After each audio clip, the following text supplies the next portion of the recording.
पिछले वाली 6.2 का 10वां सवाल देखिए।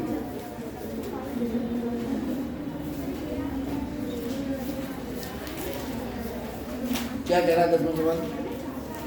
10वां सवाल कह रहा है एक चतुर्भुज, ध्यान से सुनो, क्या दिया है हमें? एक चतुर्भुज। तो ये जो सवाल है आपका, इसमें चित्र हमें नहीं दिया। ऐसे सवाल खतरनाक हो जाते हैं जिसमें चित्र नहीं देता है, तो उसके एक एक शब्द पढ़ो और इधर ध्यान दो। एक चतुर्भुज ABCD, चतुर्भुज ABCD आ गया। के विकर्ण, विकर्ण कौन होते हैं? विकर्ण सुना है नाम?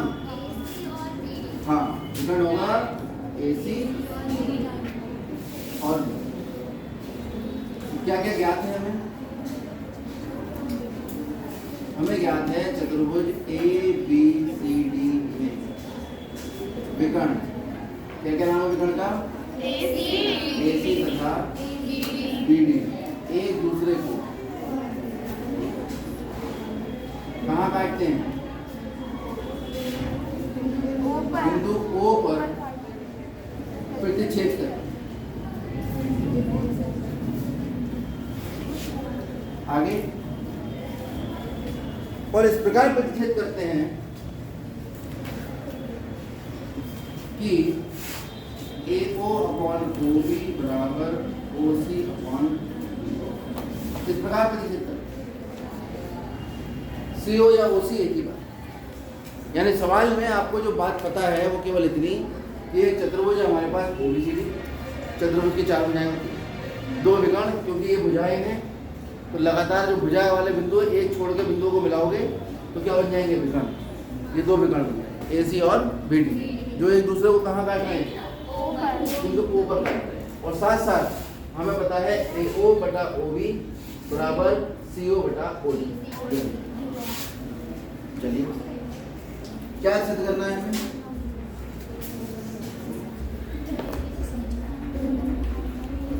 हमें सिद्ध करना है कि चतुर्भुज ABCD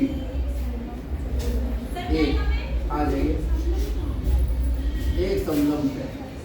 समलंब है कह दिया तो चतुर्भुज कहने की आवश्यकता नहीं। क्या होता है समलंब का मतलब?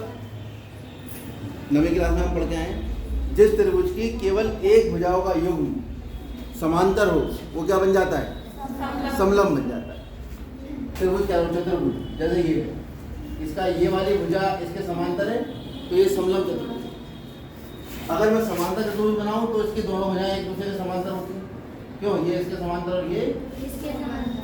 तो जो समांतर चतुर्भुज है वो भी एक समलंब चतुर्भुज, क्योंकि हमें समलंब में केवल एक भुजा का जोड़ा समांतर चाहिए आमने सामने। यहाँ पर दोनों मिल रहे हैं, एक तो है ही ना समांतर, ठीक है। आयत भी एक समलंब होता है, वर्ग भी एक समलंब होता है। समलंब में केवल एक भुजा का जोड़ा आपको आमने सामने की भुजाएं कैसे सिद्ध कर देनी है? समांतर सिद्ध करना है। अतः अर्थात क्या सिद्ध करना है? या तो ABCD के समांतर सिद्ध कर देना है या AD/BC के समांतर, दोनों में से कोई एक किसी के समांतर रचना करनी पड़ेगी। रचना, केंद्र या बिंदु O से DC के समांतर रेखा खींची। ये जो रचना होती है ये कुछ विशेष सवालों में होती है। कोई 100 सवाल हल करोगे तो किसी एक सवाल में रचना करनी पड़ेगी। रचना का मतलब अपने पास से हमें सवाल के अंदर कुछ जोड़ देना है, क्योंकि बिना इसको जोड़े सवाल का उत्तर आपको नहीं मिल पाएगा। तो बिंदु O से DC के समांतर रेखा खींची, रेखा का नाम रख दो L, जो AD को P पर तथा BC को Q पर काटती है या खींचती है, यानी ये रेखा खींचती है। और रचना जब करते हैं तो हमेशा डॉटेड लाइन से होती है, ताकि सवाल चेक करने वाले जो हैं उन्हें मालूम रहे कि भाई ये हमें सवाल में दिया था और ये इस बच्चे ने रचना की। इसका नाम क्या रखा हमने? L। और ये इसने काटा बिंदु P पर और यहाँ इसने काटा बिंदु Q पर। अब इतनी जानकारी हमारे पास है जिससे हमें उत्तर तक पहुँचना है। अब करनी पड़ेगी हमें उत्पत्ति। उत्पत्ति सबसे पहले करी थी थेल्स ने, लगभग 500 ईसा पूर्व। और पहली उत्पत्ति थी कि वृत्त का व्यास वृत्त को समद्विभाजित करता है। ये उत्पत्ति थेल्स ने की थी। उसके बाद फिर हमने ये उत्पत्ति वाला जो मैथमेटिक्स है वो डेवलप किया। उत्पत्ति में क्या होता है, एक बात वो हमें बताता है, उसमें कुछ हमें ज्ञात होता है, कुछ हमें सिद्ध करना होता है, ठीक। फिर उत्पत्ति में हम वो पद लिखते हैं कि ज्ञात का उपयोग करके हम अज्ञात तक पहुँचते हैं, और जो गणित के सिद्धांत हैं उनका हम प्रयोग करेंगे, उनकी हेल्प लेंगे उस काम तक पहुँचने के। तो हमारा काम है यहाँ तक पहुँचना। कहाँ तक? ABCD को समलंब से करना। और ये समलंब तभी होगा जब इसकी एक भुजा का जोड़ा कैसा हो जाएगा? समलंब। चलिए, उसके लिए आपके पास एक थेल्स की प्रमेय है और एक थेल्स की प्रमेय का विलोम है। अब बताइए, ये जो PO है, जो PQ खींचा है, किसके समांतर है? DC के समांतर है रचना से, ठीक। और आपको दिया है AO बटे OB बराबर OC बटे OD। तो ऐसा करते हैं, इस त्रिभुज को देख लेते हैं। त्रिभुज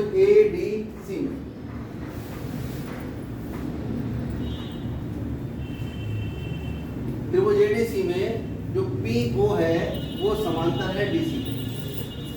खाली इतना त्रिभुज देखो, ADC ये है, इसमें ये वाली भुजा इस भुजा के समांतर। तो थेल्स की प्रमेय क्या कहती है कि किसी त्रिभुज में अगर कोई भुजा इसके समांतर है, ABC ये PAO, तो ये भुजाओं का, ये भुजा जो है अगर समांतर है एक भुजा के, तो अन्य दो भुजाओं को एक ही अनुपात में विभाजित करती है। तो हम देख रहे हैं, बाकी चित्र देखो मत, केवल इतना चित्र देखो, इसका ये हाथ रखा हुआ है, इसमें ये भुजा इसके समांतर है, तो क्या आना चाहिए?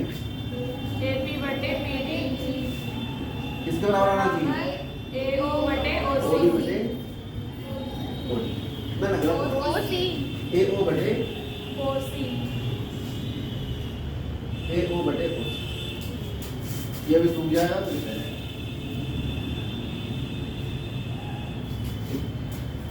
ये हुआ ना this upon this equal to this upon. अब आप देखो AO बटे OC किसके बराबर दिया है? तो किसके बराबर दिया है? वी हैव, ये तो समझना एक गाली छोड़।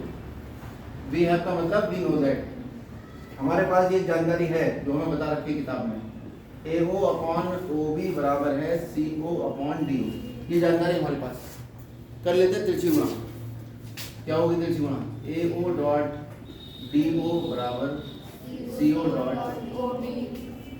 हमें AO के नीचे कौन चाहिए? तिरछी गुणा तो समझते हो ना, इसकी गुणा इससे बराबर इसकी गुणा इससे, ठीक। हमें चाहिए AO बटे OC। तो AO लिखो और ये गुणा करना है, इधर नीचे ले आओ। OC या CO एक ही बात है। ये गुणा करा इधर आके भाग करेगा, ये गुणा करा ये इधर जाके भाग करेगा।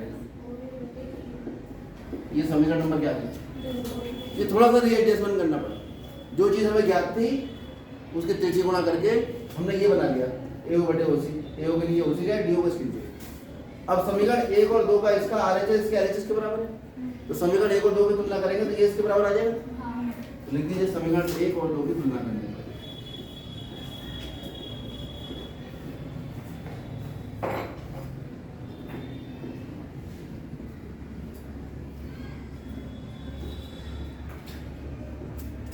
तुलना करेंगे तो कितना आ जाएगा? AP अपॉन PD बराबर OB बटा OD। अब जरा देखो, AP बटा PD बराबर OB बटा OD। अगर मैं इस वाले चित्र को बनाकर यहाँ आपको दिखाऊं तो कुछ ऐसा नहीं हो गया? ये A है, ये B है, ये आपका D है, और ये B से D को जोड़ा गया है, और एक हमारे पास रेखा है जिसमें PO इधर वाला बनाया है। ड्राइंग तो तुम लोगों की बहुत अच्छी है ना? ये वाला बनाया है। कौन सा बनाया हमने? ये वाला ABD, ये बनाया। तो ABD में ये जो PO है ये इसे O और P पे काट रही है, ये वाली भुजा, ये D। कोई दिक्कत इसमें? इसमें ड्राइंग जो ज्यामिति है उसे पढ़ने के लिए बच्चों को बहुत ज़्यादा मेहनत करनी पड़ती है, क्योंकि इसमें मेहनत के अलावा कुछ करने दिमाग ज़्यादा नहीं लगाना होता है। आप अगर शेड कर देंगे, भाई आपने ब्लू कलर का वो वैक्स कलर लिया या पेंसिल लिया, उससे इसको शेड कर दिया इतने एरिया को, तो पता है कि इस त्रिभुज में काम हो रहा है। फिर दूसरा हमने इसको शेड कर दिया इतने, ठीक है। और आप घर पे अगर बिल्कुल ही खाली हो, समय बहुत है, तो एक कागज के नीचे कागज रख के दो बना लो और इन्हें काट काट के निकाल के ऐसे लगा दो, ठीक है। चलो आगे बढ़ते हैं। अब हम देख रहे हैं कि इस त्रिभुज में, ये मैंने यहाँ से निकाला है ADB, इस त्रिभुज में AP बटा PD बराबर है कितने, OB अपॉन, यानी एक त्रिभुज में हमने एक भुजा खींची है, एक रेखा खींची है जो त्रिभुज की दो भुजाओं को एक ही अनुपात में बांट रही है। तो ये भुजा कैसी हो जाएगी, थेल्स की प्रमेय क्या कहती है, थेल्स की प्रमेय कहती है कि आपके पास अगर कोई त्रिभुज है, उस त्रिभुज में आप ABC में एक भुजा खींचते हो और ये इसके समांतर आपको पता है और ये PQ है, तो आपके पास AP अपॉन PB बराबर आएगा AQ अपॉन Q। थेल्स का विलोम क्या कहता है, अगर कोई भुजा है और वो समांतर आपको पता नहीं, समांतर है नहीं ये नहीं पता, लेकिन अगर वो एक ही अनुपात में बांट रही है तो वो भुजा कैसी हो जाएगी, ये आपके थेल्स की प्रमेय का विलोम है, जिसका मैं यहाँ प्रयोग करूँगा। यहाँ पर मुझे एक रेखा मालूम है, तो यहाँ से साफ साफ पता लग रहा है मुझे कि PO समांतर हो जाएगा किसके, A। क्यों, क्योंकि PO त्रिभुज की दो भुजाओं को, त्रिभुज की भुजाओं को एक ही अनुपात में बांटता है।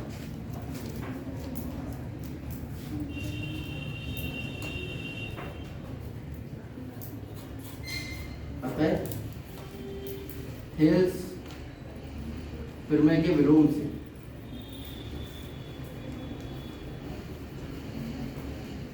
PO समांतर हो जाएगा AB के। ये बात नोट में लिखनी है, याद रखें। तो थेल्स के प्रमेय के विलोम से अगर ये अनुपात बराबर हैं तो PO समांतर किसके हो जाएगा, और PO किसका भाग है, L का।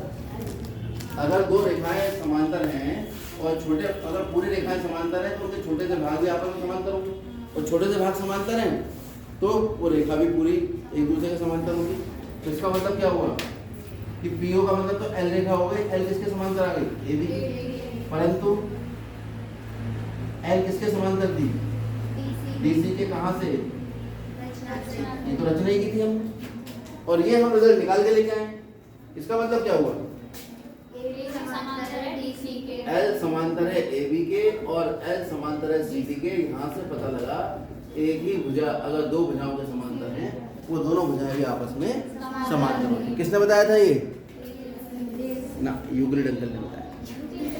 हाँ, कक्षा 9 में यूक्लिड की ज्यामिति 5वां पाठ पढ़ा था, तो उसमें यूक्लिड के 7 नियम थे, जिसमें उसने बिंदु की परिभाषा बताई थी, रेखा की परिभाषा बताई थी, नहीं बताया मैंने, नहीं मैंने तो 9 में पढ़ाया भी नहीं था, पढ़ाया था तो जरूर बताया हो। तो AB समांतर हो गया किसके, CD के। ये आपको इसका मतलब क्या हुआ कि चतुर्भुज ABCD कैसा हुआ, समलंब। ठीक है, चतुर्भुज नहीं भी लिखोगे तो भी पता लग जाएगा कि समलंब।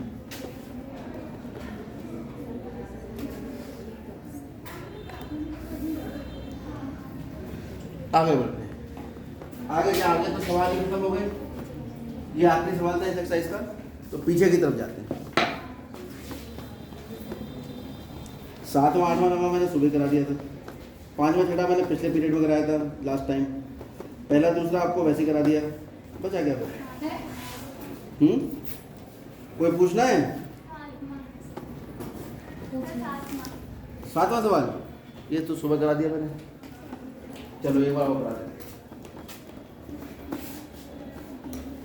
7वें सवाल में कह रहा है कि प्रमेय 6.1 का प्रयोग करके, प्रमेय 6.1 है थेल्स की प्रमेय। थेल्स की प्रमेय यानी किसी त्रिभुज को एक रेखा अगर दो समान एक ही अनुपात में बांटती है तो वो रेखा तीसरी भुजा के समांतर। इसका हमें करना है प्रयोग, और क्या कह रहा है, एक त्रिभुज की एक भुजा के मध्य बिंदु से, एक त्रिभुज की, तो त्रिभुज हो गया ABC, इसमें भी चित्र आपको खुद बनाना है, ये भी आपको ज्ञात है, याद करना आएगा। क्या क्या आएगा, त्रिभुज ABC में भुजा AB का मध्य बिंदु कौन है, P है, इसका एक मध्य बिंदु P हो गया। ये उसने सवाल में कहा है। अब कहा है कि इस मध्य बिंदु से होकर दूसरी भुजा के समांतर खींची गई रेखा, यानी इसके बिंदु से इस भुजा के समांतर अगर हम एक रेखा खींचते हैं, इसका नाम L रखते हैं, P से BC के समांतर रेखा L खींची, जो AC को बिंदु Q पर काटती है।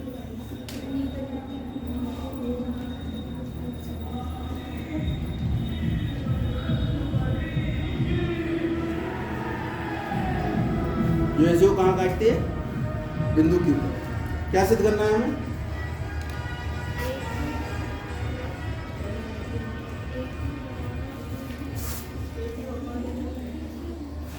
सिद्ध करना है कि अगर इस स्थिति में हम हैं कि त्रिभुज की एक भुजा के मध्य बिंदु से दूसरी भुजा के समांतर हमने एक रेखा खींची है, वो तीसरी भुजा को जहां भी काटेगी, शर्त क्या है? मध्य बिंदु से जानी चाहिए और ये रेखा इसके समांतर में।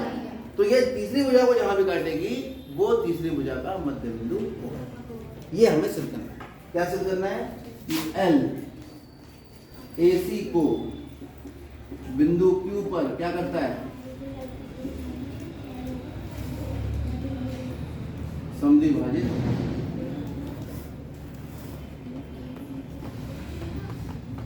करती है। और L का मतलब हुआ रेखा L। समझ आ गया? या कुल मिला के शॉर्ट में मैं कहूं तो सीधे सीधे मुझे AQ बराबर QC सिद्ध करना है। ज्यादा डिटेल में जाने की जरूरत क्या है? ये रेखा इसे समद्विभाजित करती है, इसका मतलब AQ बराबर QC। इतनी बात आपको सिद्ध करनी है। सवाल समझ में आ गया? ठीक है, सवाल समझ में आया नहीं? किताब तो तुम लोगों में से कुल 8 बच्चों के पास है, सारे बच्चे लेके आओ किताब।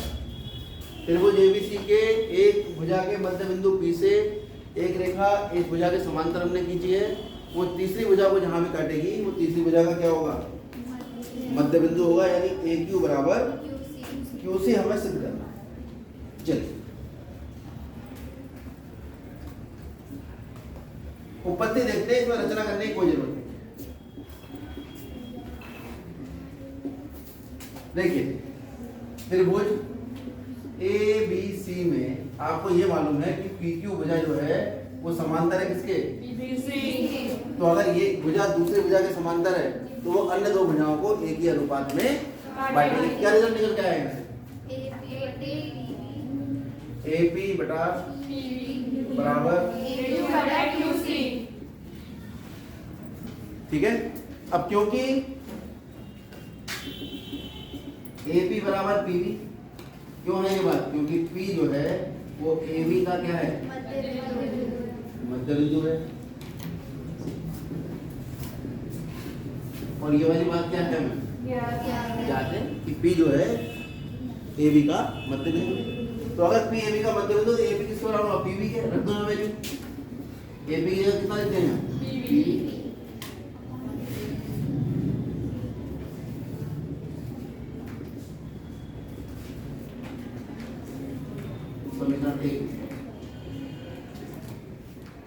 समीकरण 1 में AB बराबर PB रखें। ठीक, तो PB से PB कट गया, 1 बराबर AQ अपॉन QC, गुणा कर लो तिरछी, QC बराबर क्या ये सिद्ध नहीं करना था? इसका क्या मतलब हुआ? अगर ये भुजा इसके बराबर है, इसका मतलब Q जो है वो क्या है? AC का। और ये Q आया कहां से? जब हमने बिंदु P से एक रेखा खींची जो BC के समांतर है, यहां से तो आया। इसका मतलब P से BC के समांतर, यहाँ बिंदु